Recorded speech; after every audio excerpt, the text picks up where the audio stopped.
হাই friends, মই advocate ৰশ্মি সিদ্দিকা আৰু আপোনালোকে চাই আছে ল ষ্টেণ্ড পইণ্ট ইউটিউব চেনেল বা ফেচবুক পেজ।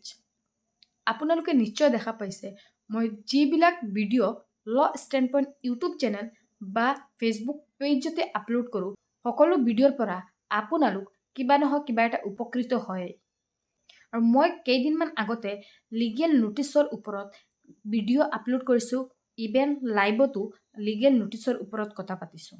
আৰু তাৰ পিছতো বহুতে এই লিগেল নোটিছৰ ওপৰত কুৱেশ্যন কৰে বা ডাইৰেক্টলি মোক ফোনত সোধে। গতিকে মই সকলোকে সময় দিব নোৱাৰাৰ কাৰণে আজিৰ এই ভিডিঅ'টো বনাবলৈ বাধ্য হৈছোঁ। ফ্ৰেণ্ডছ, মই পোনপ্ৰথমে ক'ম যে লিগেল নোটিছ এখন কেতিয়া চাৰ্ভ কৰা হয় বা লিগেল নোটিছ এখন কেতিয়া পঠোৱা হয়।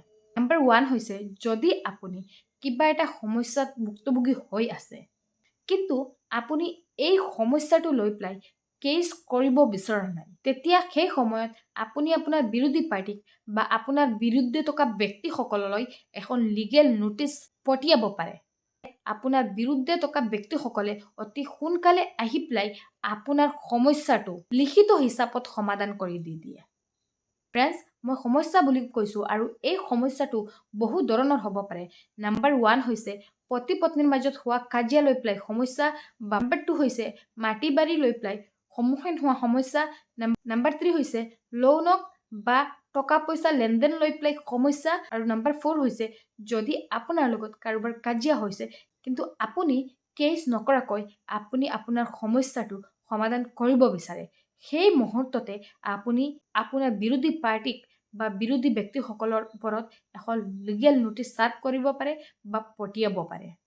ফ্ৰেণ্ডছ, মই ভাবোঁ এই লিগেল নোটিছ পঠিয়াই পেলাই যদি আপুনি আপোনাৰ সমস্যাটো সমাধান কৰি ল'ব পাৰে, তেতিয়াহ'লে এই লিগেল নোটিছখনেই এটা ডাঙৰ হাতিয়াৰ হিচাপে কাম কৰিব।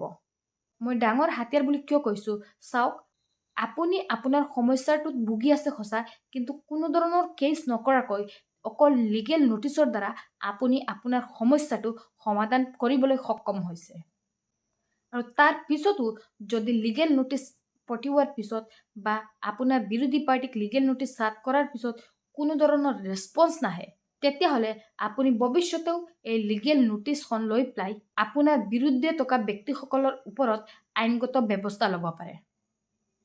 চাওক, এটা বস্তু, যিহেতু আজিৰ দিনত আপুনি সঁচাকৈয়ে কিবা এটা সমস্যাত ভুগি আছে, সেইকাৰণে আপোনাৰ বিৰোধী পাৰ্টিক লিগেল নোটিছ পঠিওৱাইছে যাতে কেছ নকৰাকৈ আমি আমাৰ মাজত সমস্যাটো অতি সোনকালে সমাধান কৰি লওঁ।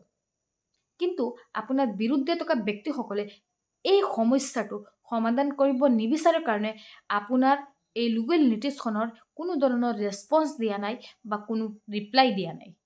যদি আপোনাৰ বিৰুদ্ধে থকা ব্যক্তিসকলে এই লিগেল নোটিছখনৰ ৰেছপন্স নিদিয়ে, তেতিয়াহ'লে আমি সকলোৱে ইনডাইৰেক্টলি গম পাওঁ যে আপোনাৰ বিৰুদ্ধে থকা ব্যক্তিসকল নিশ্চয় কিহত কিবা গিল্টি আছে কাৰণে সেই লিগেল নোটিছখনৰ কোনো ধৰণৰ ৰেছপন্স দিয়া নাই বুলি।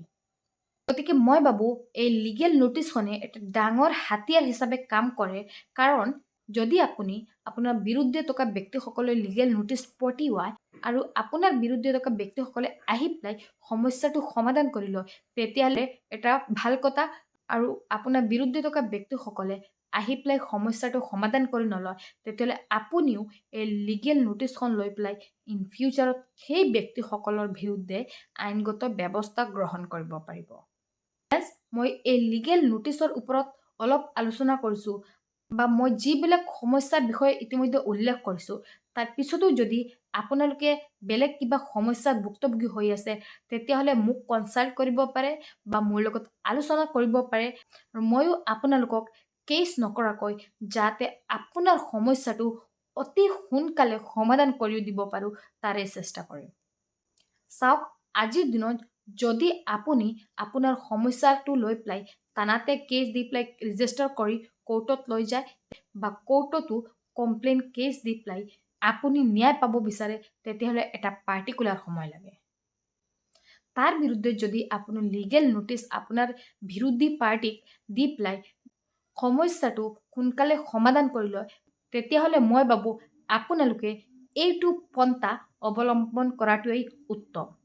গতিকে এটা শ্বেয়াৰ কৰি আপোনাৰ লগতে আপোনাৰ বন্ধুকো এনেকুৱা ধৰণৰ পন্থা কম সময়ত যাতে সমস্যাটো সমাধান কৰি লয় তাৰে ওপৰত অলপ জানিবলৈ দিয়ক। আজিলৈ ইমানখিনিয়ে, আকৌ আহিম এনেকুৱা ধৰণৰ ইনফৰ্মেটিভ ভিডিঅ' লৈ পেলাই।